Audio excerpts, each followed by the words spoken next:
पण तुम्हाला असं वाटत नाही का साहेब की याच्यामुळे जे युवक आहे, जी जनता आहे, ती तुमच्यावर नाराज आहे असं वाटत नाही तुम्हाला? जनता जनता भिकार चोट आहे साहेब फॅमिलीचा चॅनल आपले सर्व व्ह्युअर्स. खोटं बोलणार नाही. खोटं बोललो तो दोन बापाचा.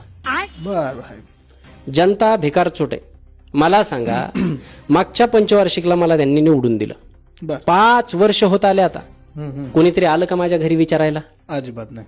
साहेब तुम्ही कसे आहेत, काय करतात, तुमच्या बंगल्यात तुम्हाला झोप लागती का, नाही विचारायला. तुमची एंडेवर फॉर्च्युनर चांगली चलती का, तिचा कुठं बिगाड तर होत नाही ना, तुम्ही घेतलेली 100 एकर शेती चांगली पिकती का, किती काम वाढव. तुम्ही टाकलेलं 5 स्टार हॉटेल चांगलं चालतंय, कुणीतरी विचारायला आलं का मला? अजिबात नाही. म्हणजे एकदा मतदान दिलं की झालं का काम तुमचं? हा, विचारायला जायला पाहिजे. आज धोका दिला ह्यांनी मला. एकदा मतदान द्यायचं, पुन्हा गायब व्हायचं. बर, आम्ही कुणाकडे बघायचं? पण आम्ही विसरत नाही ह्यांना. आता 5 वर्ष झाल्यावर मी पुन्हा त्यांच्या घरी जाणार. बर, मग ते किती बी विसरू द्या, कारण आमचं प्रेम आहे जनतेवर.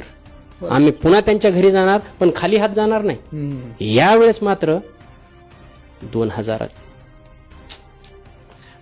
आमच्या फॅक्टरीत बनलेली चपटी घेऊन जाणार. अरे का? त्यांचं टेन्शन मिटावं म्हणून. टेन्शन. थोडंफार चिकन मटन त्यांना भेटावं म्हणून त्यांना द्यायला जाणार.